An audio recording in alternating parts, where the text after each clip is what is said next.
Here's a bit of a downer for you. I got them all. It happens at the start of the year, thinking about filling my wardrobe and parting with gear. I got them all. Hey you, welcome back. Or if you're new here, welcome in. This is season 2 of Dear Psychopomp, Let's Talk About Death. And I'm your host, Anne-Marie, former cemetery director, peace officer, and 911 dispatcher, currently a death doula in beautiful British Columbia, Canada. Here to explore the big scary topic of death with a wink, a laugh, and maybe, probably, a little weirdness. Because death isn't a secret. Let's talk about it.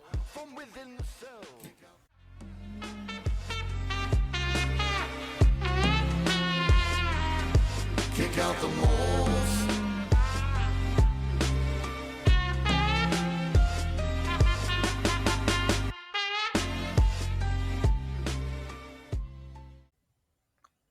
First off, I just want to say thank you. Thank you for listening, for sharing, for letting me have these little creative moments with you, and for reaching out with your personal, heartfelt stories and pictures of your pets, which I will never say no to. Season 1 was a wild and weird and wonderful ride, and I'm so grateful that you came along. And for the new listeners, I do have to do the usual cover my arse speech. So please note that I am not a professional psychologist, therapist, priest, doctor, or lawyer. The information and discussions shared on this podcast are intended for informational purposes only and are not a substitute for professional advice, diagnosis, or treatment. Some of the topics covered could be pretty emotionally intense or triggering, especially for those of you who are still processing grief or similar experiences. So if anything does get too intense for you, please take care of yourself first. All right. So this season, it's still going to be fun, mostly. Probably. Still going to be curious, irreverent, maybe even a little mischievous and whimsical. And you can bet your morbid little butt that I will meander my way through it all, because my ADHD has a lot of things to say and it's very excited to tell you all the things. But we're also going deeper, because this season I'm inviting you into my world as a death doula. We'll start with a bit of an elevator spiel and take a glance at a few aspects for those of you who are new to the podcast. So death doulas are also known as end-of-life doulas. My personal favorite is the soul midwife or last responder. There is some controversy around those, but I think it's kind of poetic. Death doulas have one of the oldest professions, known by many, many names. Shamans, doulas, death guides, chaplains, psychopomps. Which, fun fact, the term psychopomp originates from the Greek word psyche, which means soul, and pompous, which means guide.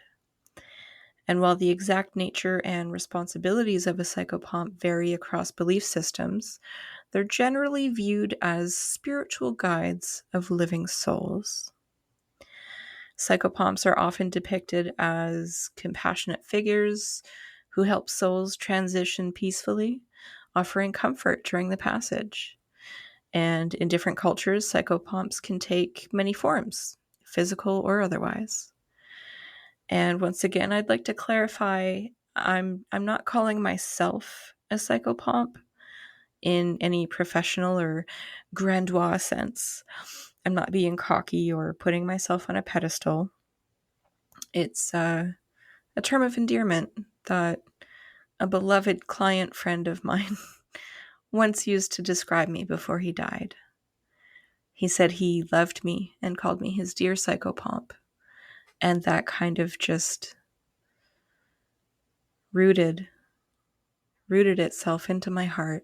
It's a personal reference, not a label. and one that honors our brief but meaningful connection. It's a tribute to him, and I carry it with love and respect. Anyways, so doula is Greek. It means to serve, which is why we distinguish between birth doulas and death doulas. And just as birth doulas help bring a life into this world with care and compassion, death doulas help a soul leave this world. It's a role that is tender and sacred, messy and awkward, and often misunderstood. It's not just sitting vigil, which means when you're sitting bedside at someone who is actively dying. There's no room for ego here. You will feel invisible. You will question your sanity. And it's not about awards or recognition, which I mean is great. Everybody loves validation and acceptance, of course, but a lot of people don't even know what a death doula is in the first place. It's about walking with people, sometimes quietly, sometimes fiercely, as they approach the end of their lives. It is about presence. It is about listening, witnessing, holding space, and it's about asking the questions that we're usually too afraid to ask, which I'm not too bad at. I'm really awful at leaving things left unsaid, but we have to meet clients where they are, spiritually, mentally, and physically. And I do call them clients. I don't call them patients. Not a doctor. In an ideal world, I would call them my friends. You cannot be this close, this vulnerable with someone and not create a bond with them. You're there in their most vulnerable moments, witnessing the raw human experience. But I recommend maintaining that objective presence. If you want to be a death doula, you have to be an anchor in a room full of grief for the family and for the client.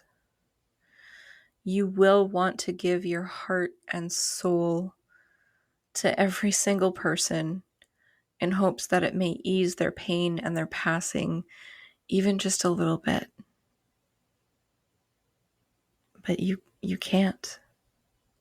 Trust me, I've tried. You're not there to fix anything. And sometimes that is really difficult to come to terms with. So first, I recommend you meet yourself. Understand yourself and be very protective of your peace if you want to take this on as a career. Ooh, and find a therapist. Therapists for everyone. And it's not all gloom and doom. In fact, it's usually the opposite. There's laughter and singing and dancing. There's love and clarity, and there's even joy.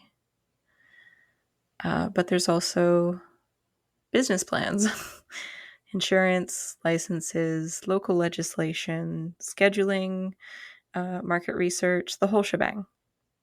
Don't worry though, we'll go through everything that you'll need to know to be a death doula, especially if you're in Canada. I can't speak personally to the USA, but we'll go over things that you can use to start your own business if that's where you're headed. I will explain my personal point of view from Canada, so your mileage may vary. I'll try to be as open-minded as possible and give you ideas of resources that you can look for in your local area. And so before we dive into it in the next episode, we'll get to the education, certified versus accredited and courses to take, things like that. But first, I recommend starting by calling around to your local hospice, cancer center, old folks' homes, and see if you can volunteer for them. There's also online ways to volunteer as well. In BC, we have the BC Bereavement Helpline. There's mygrief.ca and others available. And I want you to put yourself into the environment that you picture yourself in as a death doula. Because every single one of us becomes this for specific moments. Some people they just want to sit vigil. They just don't want anyone to be alone. Some people are there for the practical aspects of it, like advanced care plans and wills and pre-planning, which everyone should do, by the way. And some people are there for afterwards, doing grief work and helping the families come to terms with what has happened, making sure they have the right resources, making sure they're not forgotten or fallen through the cracks. And, testing the waters before you commit to it while volunteering fills your cup, it fills their cup, and it gives everyone that sweet, sweet dopamine. And once you've done that, reflect on how it made you feel. What old wounds did it bring up? What healing do you have to do before you can help others? Because you don't want to take on this job if you're struggling with your emotional well-being. It can add to it, yes, but it will also take away from it. And you need to be able to rest and recharge and keep perspective. And it's really hard to do that every single day. It's a muscle. It has to be worked in. So in this first episode, I just wanted to kind of set the stage to say, I'm here, I'm ready, and I'm honored to share this space with you. And whether you're curious about death, terrified of it, or just want to live more fully, this season is for you. There'll be meandering stories and poems. We'll have guests. You might cry. You might snort laugh. You don't need to be brave to be here. Just be open. Curious. I invite you to be cautiously optimistic. All right. Thank you for being here. Thank you for letting me be here. And as always, I hope you die happy and fulfilled. You can find me online at DearPsychopomp.com or email me at contact@DearPsychopomp.com. And I do accept pictures of cats, dogs, lizards, birds, shrimp, you name it, farm animals, chickens. All right, I'm out. I hope you have a peaceful weekend.